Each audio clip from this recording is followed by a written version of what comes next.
الحمد لله نحمده ونستعينه ونستغفره ونؤمن به ونتوكل عليه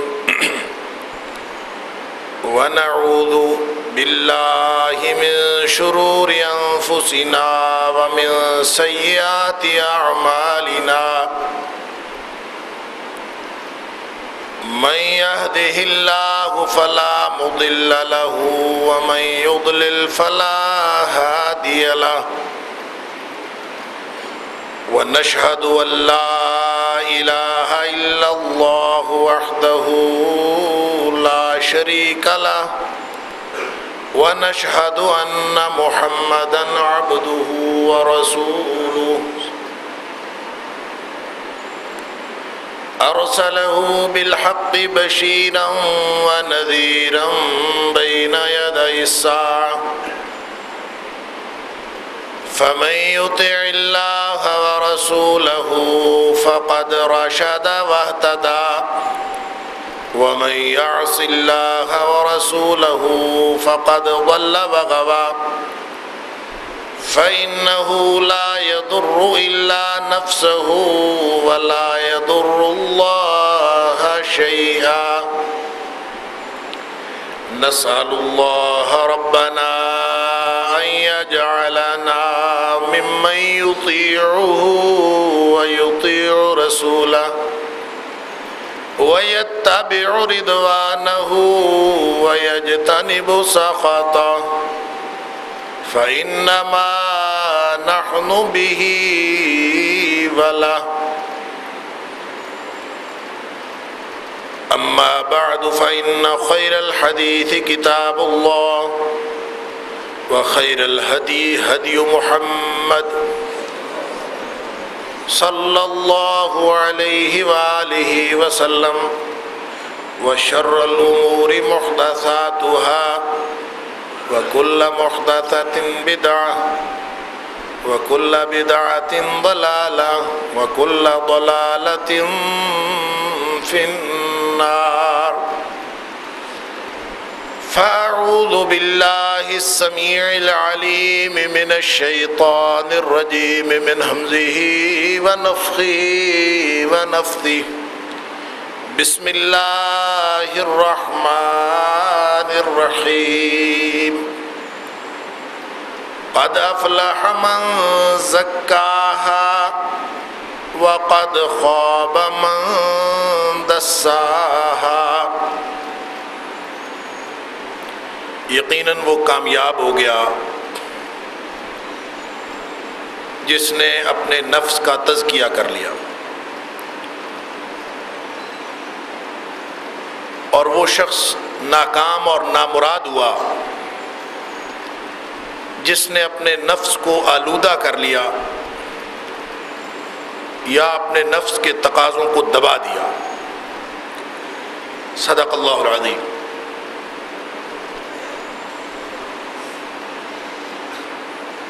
انسان اپنی ذات کا اور اپنے نفس کا تزکیہ کس طرح سے کرے، یہ وہ سوال ہے کہ جس کا جواب حاصل کرنے کے لیے ہم گزشتہ چند جمعات سے کوشش کر رہے ہیں، اور اللہ کی کتاب سے اور نبی پاک صلی اللہ علیہ وآلہ وسلم کے فرامین سے یہ جاننے کی کوشش کر رہے ہیں کہ وہ کون سا طریقہ ہے کہ جس سے حقیقتاً تزکیہ حاصل ہو سکتا ہے۔ تو ہماری گفتگو جس نتیجے پر اب تک کی گفتگو جس نتیجے پر پہنچی ہے وہ یہ ہے کہ نبی پاک صلی اللہ علیہ وآلہ وسلم کے مشن کا بنیادی نقطہ تزکیہ کرنا ہے۔ اگر اس کے اندر یتلو علیہم آیاتہ اور وَيُعَلِّمُهُمُ الْكِتَابَ وَالْحِکْمَةَ کہ اللہ کا قرآن پڑھ پڑھ کے سنانا ہے، کتاب بھی سکھانی ہے، حکمت بھی سکھانی ہے، تو معلوم یہی ہوتا ہے کہ ان 3 باتوں سے مراد بھی انسانوں کا تزکیہ کرنا ہے، ان 3 اعمال کا نتیجہ بھی انسانوں کا تزکیہ ہے۔ لہذا وہ بنیادی نقطہ، پورے دین کا اصل مقصد وہ تزکیہ ہے۔ اور گزشتہ جمعے میں نے عرض کیا تھا کہ ایمان اور تقوی یہ بھی قرآن پاک کی اصطلاحات ہیں۔ تزکیے کا تعلق بھی ظاہر و باطن سے ہے، ہوتا باطن میں ہے اور اس کا اظہار انسان کے ظاہر سے ہوتا ہے۔ اسی طرح ایمان ہوتا باطن میں ہے، اس کا اظہار اس کے اعضاء و جوارح سے ہوتا ہے۔ تقوی ہوتا دل میں ہے، اظہار پورے جسم سے ہوتا ہے۔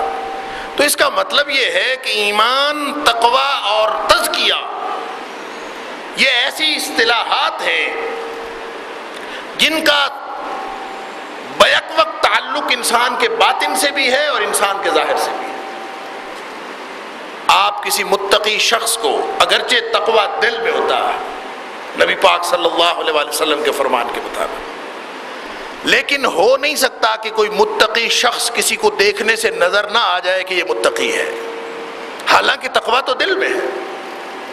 اس کے اعضاء و جوارح سے، اس کے لباس سے، اس کی ظاہری شکل و صورت سے ایک متقی آدمی دور سے پہچانا جائے گا کہ یہ شخص متقی ہے۔ اسی طرح اگر کوئی صاحب ایمان ہے تو ظاہری طور پر اگرچہ ایمان کا پتہ نہیں چلتا، ایمان تو دل کا معاملہ ہے، لیکن اس کے اعمال اگر ایمانداروں جیسے ہوں تو اس کو دیکھ کر ایمان کی گواہی دی جا سکتی ہے۔ جیسا نبی پاک صلی اللہ علیہ وآلہ وسلم کا فرمان ہے کہ جب آپ کسی شخص کو ایسے کو دیکھو کہ جو بار بار مسجد میں آتا جاتا ہے، یا عتاد المسجد، جس کا مسجد کے اندر آنا جانا ہے، نمازیں پڑھتا ہے، مسلمانوں کے ساتھ مسلمانوں کے سے اعمال کرتا ہے، جب اس کو دیکھو فاشہدوا لہ بالایمان، اس کے ایمان کی گواہی دے دو۔ حالانکہ ہو سکتا ہے وہ منافق ہو سکتا ہے وہ لوگوں کو دکھلاوے کے لیے مسجد میں آتا ہو، لیکن اس کا عمل اہل ایمان کا سا ہے، اس لیے ظاہری طور پر آپ اس پر اہل ایمان کا فتویٰ ہی لگائیں گے۔ اس کا باطن کا معاملہ اللہ جانتا ہے اور اللہ اس کے مطابق اس کا حشر کرے گا، لیکن ظاہراً ہمارے پاس اور کوئی طریقہ نہیں۔ اسی طرح تزکیے کا معاملہ کہ تزکیہ اگر باطن میں ہو تو ظاہر سے اس کا اظہار ہو جاتا ہے، انسان کے معمولات زندگی سے اس کا اظہار ہو جاتا ہے، پتہ چل جاتا ہے کہ کون شخص صاحب تزکیہ ہے اور کون شخص صاحب تزکیہ نہیں۔ اب سوال یہ پیدا ہوتا ہے کہ اتنی اہم بات جو پورے دین کا بنیادی مقصد قرار پایا ہو اور نبی پاک صلی اللہ علیہ وآلہ وسلم کے مشن کا بنیادی نقطہ ہو، وہ مرکز ہو، تو یہ کیسے ممکن ہے کہ وہ چند خاص لوگوں کو اس کا علم ہو اور عام لوگ اس سے واقف ہی نہ ہوں؟ یہ کیسے ممکن؟ لہذا نتیجہ یہ نکلا ہماری گزشتہ جمعات کی گفتگو سے، نتیجہ یہ نکلا کہ اللہ کے نبی صلی اللہ علیہ وآلہ وسلم نے تزکیے کا طریقہ اس طرح سے پہنچا دیا ہے، اس طرح سے بتا دیا ہے کہ کوئی عام آدمی بھی ایسا نہیں جو اس کو سمجھنے سے قاصر ہو۔ یہ جس تک وہ پہنچا نہ ہو، اگر وہ نہیں پہنچا تو پہنچانے والوں کی غلطی ہو سکتی ہے۔ نبی کریم صلی اللہ علیہ وآلہ وسلم تو فرما گئے تھے فَلْيُبَلِّغْ الشَّاهِدُ الْغَائِبَ، جب اللہ کو گواہ کر کے فرمایا تھا کہ میں نے تو پہنچا دیا، اللہ گواہ ہو گیا، 1,40,000 انبیاء، 1,40,000 صحابہ کرام وہ گواہ ہو گئے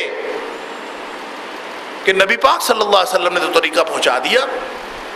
اب اگر بعد میں آنے والا کوئی گڑبڑ کر لے، بعد میں آنے والا کوئی ملاوٹ کر لے، بعد میں آنے والا کوئی نیا طریقہ ڈھونڈ لے، بعد میں آنے والا کوئی ایسا ریاضتوں مجاہدوں کا طریقہ بنا لے، تزکیے کے لیے کوئی باطنیت پر مبنی کوئی نیا سلسلہ جاری کر لے، تو اس میں اللہ کے نبی کی تعلیمات کا تو کوئی قصور نہیں۔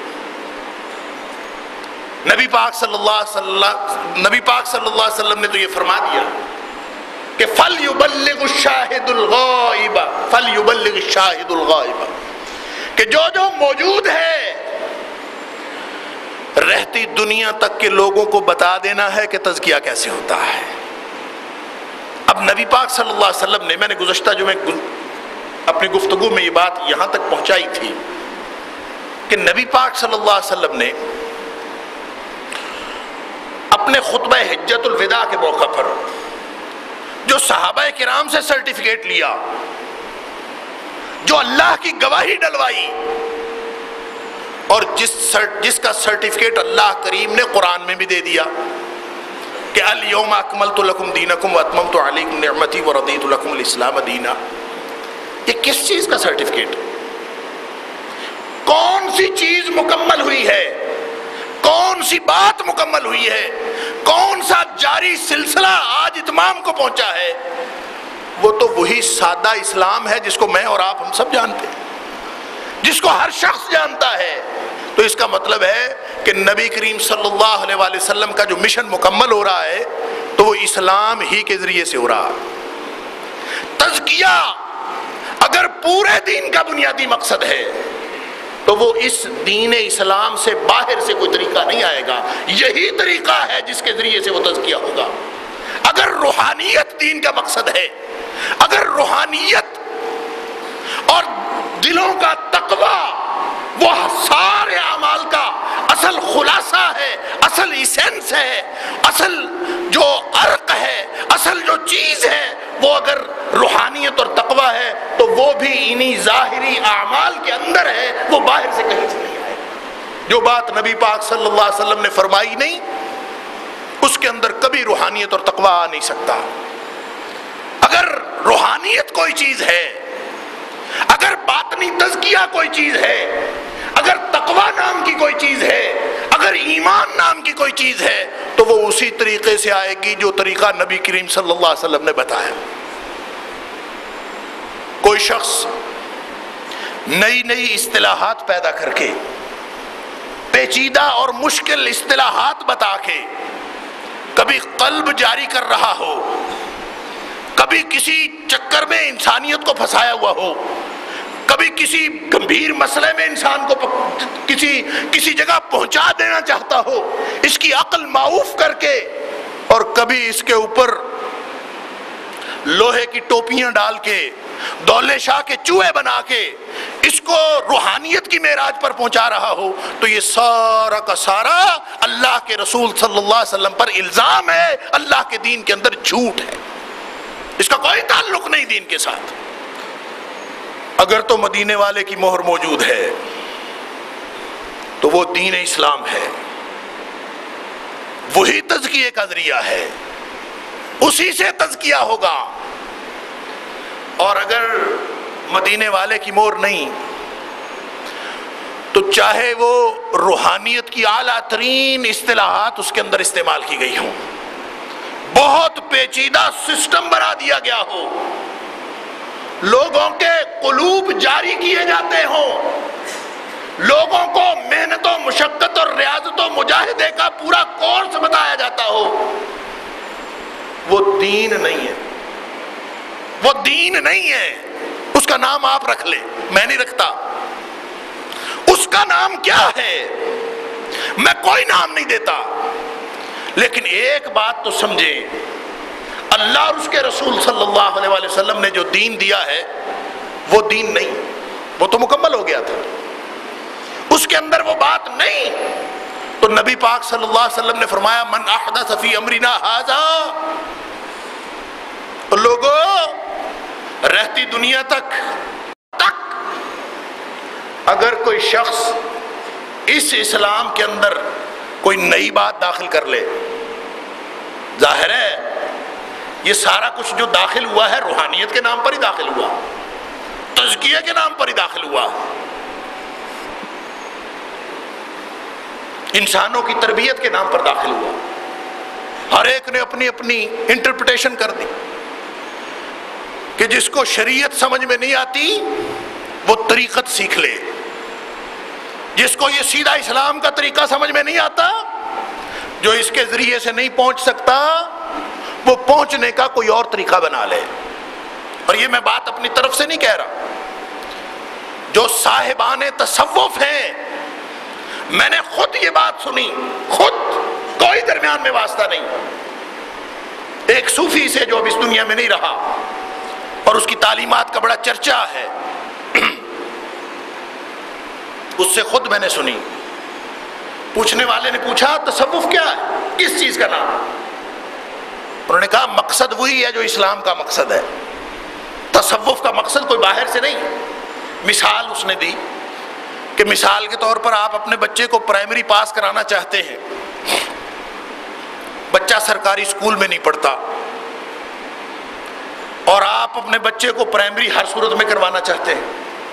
بچے کا دل نہیں لگتا سرکاری اسکول میں، آپ اس کو کنڈر گارٹن قسم کے اسکول میں داخل کروا دیتے ہیں، جہاں پہ کھلونوں کے ذریعے، مٹھائیوں کے ذریعے، پھلوں کے ذریعے، اس کی مرغوب چیزوں کے ذریعے اس کو پرائمری پاس کروائی جاتی ہے. مقصد اس کا بھی پرائمری پاس کروانا ہے، مقصد اس کا بھی پرائمری پاس کروانا. یہ دلیل دی کہ اسلام کے مقابلے میں، اسلام کا تو سرکاری سسٹم ہے نا، اس کے اندر وہ رنگینی نہیں ہے، وہ مٹھائیاں نہیں ہیں، وہ ڈھول ڈمکا نہیں ہے، وہ اٹریکٹیو چیزیں، وہ پرکشش دنیا. انا جعلنا ما علی الارض زینۃ لہا، جو اللہ نے آزمائش کے لیے بنائی تھی کہ کون ادھر جاتا ہے کون ادھر آتا ہے، وہ لوگوں نے اسلام کے اندر شامل کر دی. آج ہی میں ایک پاکستان کے بڑے معروف مفتی کا فتویٰ پڑھ رہا تھا، آج کے اخبار کے اندر، آج کے نوائے وقت کے اندر. کسی سیاسی پارٹی کے فورم پہ، کسی سیاسی پارٹی کے نظام کو درست قرار دینے کے لیے مفتی صاحب فرما رہے ہیں کہ گانے بجانے میں کوئی حرج نہیں ہے اگر اس کے بول اچھے ہوں تو. یہ آج کا اخبار پڑھ لیجئے گا، گانے بجانے میں کوئی حرج نہیں ہے اگر اس کے بول اچھے ہوں تو کوئی حرج نہیں. ہو سکتا ہے مفتی صاحب کے اوپر اگر وحی آتی ہے تو پھر ٹھیک ہے، پھر تبلا ٹھیک ہے، پھر سارنگی ٹھیک ہے، پھر ڈھول ڈمکا ٹھیک ہے، پھر دمال ٹھیک ہے، پھر اسی ذریعے سے دین کے اندر تزکیہ حاصل کر لو. دین کے اندر جو آلودگی داخل کرنی ہے داخل کر لو. یہ آلودگی ختم کرنا تو تزکیہ تھا، یہ بیماریاں ختم کرنا تو تزکیہ تھا. تزکیہ کس چیز کا نام ہے؟ کہ مرغوبات نفس کو دبانا، مکروہات نفس جو دل کو اچھی نہیں لگتی لیکن اللہ اور اس کے رسول صلی اللہ علیہ وسلم کا حکم، ان کو دل کو اس کا عادی بنانا. مکروہات نفس کو، جنت تو پھر مکروہات نفس میں رکھی ہے، مرغوبات نفس میں نہیں رکھی. یہاں ہم مٹھائیاں شامل نہیں کر سکتے، یہاں ہم ڈھول ڈمکا شامل نہیں کر سکتے، صرف اس لیے کہ یہ مرغوب ہیں، ہمیں انسان کو اٹریکشن ہوتی ہے اس سے. تو کوئی شخص جو ہے، بلکہ مجھے ابھی الفاظ یاد نہیں، مفتی صاحب کے الفاظ میں غالباً اس طرح کا بھی ہے کہ گانے بجانے کے ذریعے سے بھی اچھی بات کی تبلیغ کی جا سکتی ہے. تو ٹھیک ہے، اگر گانے بجانے کے ذریعے سے تبلیغ ہو سکتی ہے. اور پھر اس جماعت کے سربراہ نے کہا کہ ہاں مفتی صاحب کی بات ٹھیک ہے، اسلام بھی تو قوالی کے ذریعے پھیلا ہے نا. یہ میں نے تو اخبار میں پڑھا ہے، واللہ عالم، اخبار جانے یا وہ بیان دینے والا جانے. یہ اللہ کا دین ہے، اس کو ہم نے دین بنایا، اس کو تبلیغ کا ذریعہ بنایا، اس کو تزکیہ کا ذریعہ بنایا. تو جس نام سے بھی ہو وہ غلط ہے.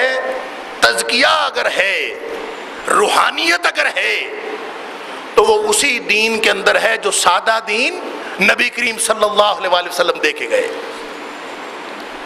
اب سن لیجئے، وہ جو